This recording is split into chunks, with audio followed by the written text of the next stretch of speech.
So it's really hard, of course, to find if you have a new process, and if it's only on pilot scale. We had up to the year 2005 a 1 megawatt pilot scale, which is this building right here.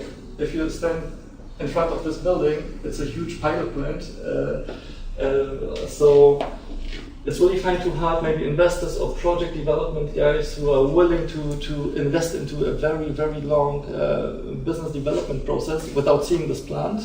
So this is why the private shareholders took over 100 million euros and decided to build a demonstration plant, which is a very, very large little refinery of 45 megawatt gasification power. So what you can see is, and this is in Freiburg, so when you are nearby, we can have a look on this. The gasification island is this right here. It's the most highest building, and then you can see the biomass delivery. We had a limited space, so we have to blow the plant up in the air. So we have the biomass delivery. The waste wood or the demolition wood goes through a magnetic filter, a size filter. Goes to the silo. The virgin wood needs to be dried. We have a dryer over here, just behind the power station. Then the wood goes into the low temperature gasifier, and we have two of them. Both are in range of up to 30 megawatt thermal. So we have two lines of low temperature gasification, the high temperature gasifier in this building. And then we have the syngas compressor just ahead of the Fischer-Tropsch unit. If you go inside the Fischer-Tropsch unit, I have not been to the tool, but it's like entering into a brain. So you go inside and you see little pumps, lots of piping, lots of little reactors, and then if you ask the expert, hey, what is this little reactor? And they say, oh, I don't know, it's so complicated, I have to ask. So this is an extreme scale up of a pilot plant from 1 megawatt to 45 megawatt thermal, and an extreme downsizing of a Fischer-Tropsch unit. So this is the challenge in this plant, and then you see on the back the compression of technical gases for the Fischer-Tropsch unit. We need 9.5 tons biomass an hour for the gasification, and the Fischer-Tropsch unit can produce up to 80 million Fischer-Tropsch fuels in a year. We have right now we are at the hot commissioning phase of the whole plant, so the gasifier was already running. So we had the first ignition of the gasifier I think late 2009. So of course we had to do some modifications, some changes, but we had test purposes of the gasification and for clients. But right now,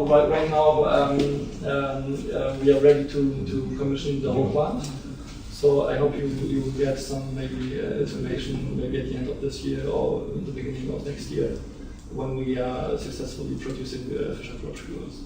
Okay, we can go to the next slide. You can see the reactors, low temperature gasifier, high temperature gasifier from the beta plant.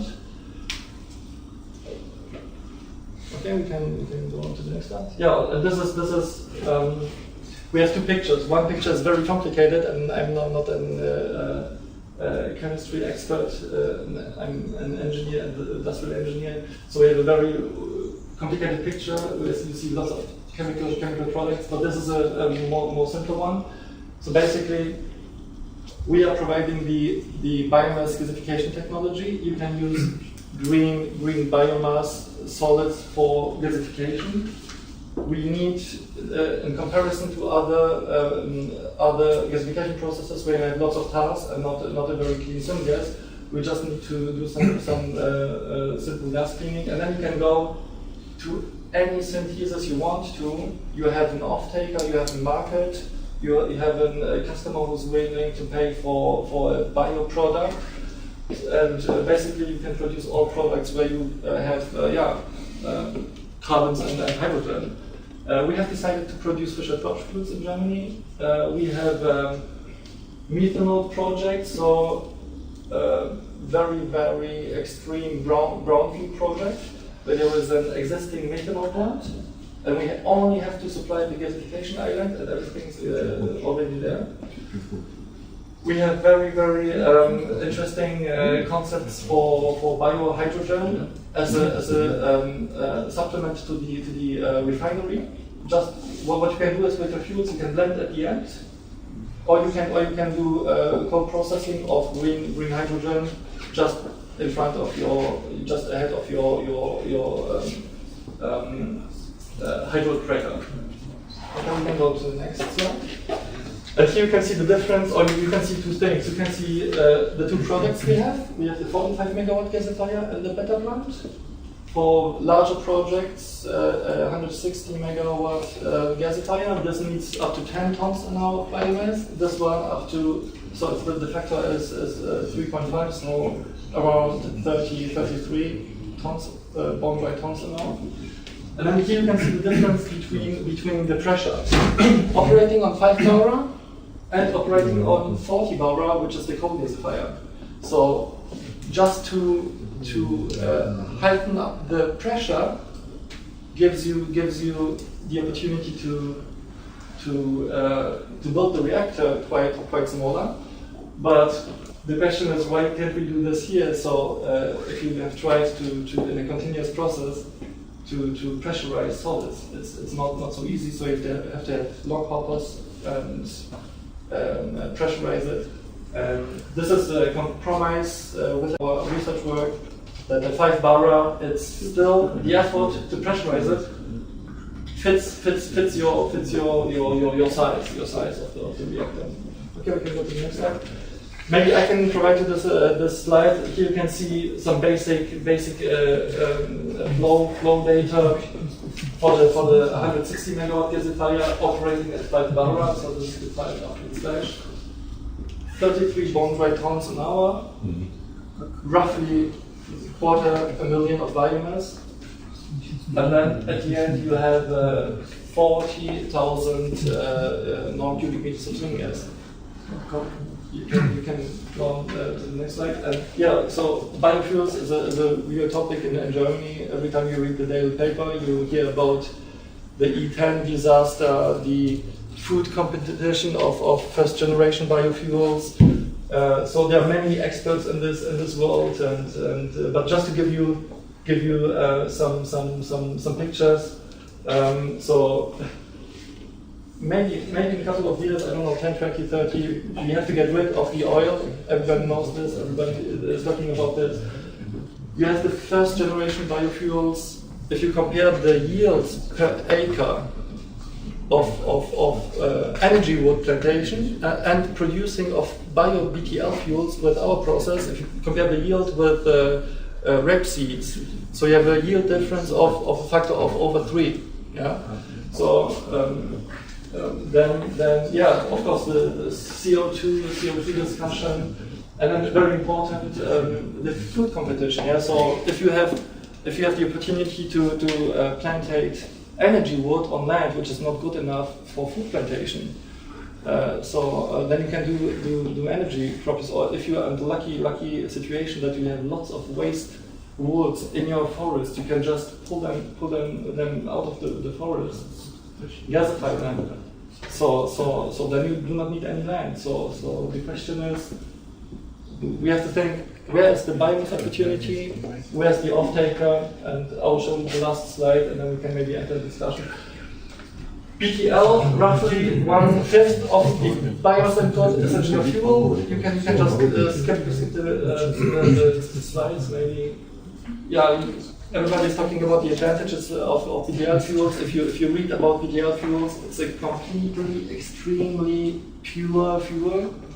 We have done with Volkswagen and Daimler tests, and what they figure out, if you have a country with old engines, so the BTL fuel is so pure, it does not make sense to burn it 100% in an engine. Just maybe a blend of 15% can reduce your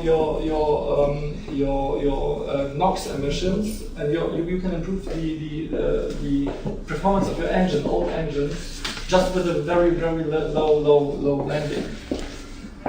Then you can skip this. So I have given you also some information of green hydrogen production. So what you can do with the synthesis at the end, it's not a very complicated process.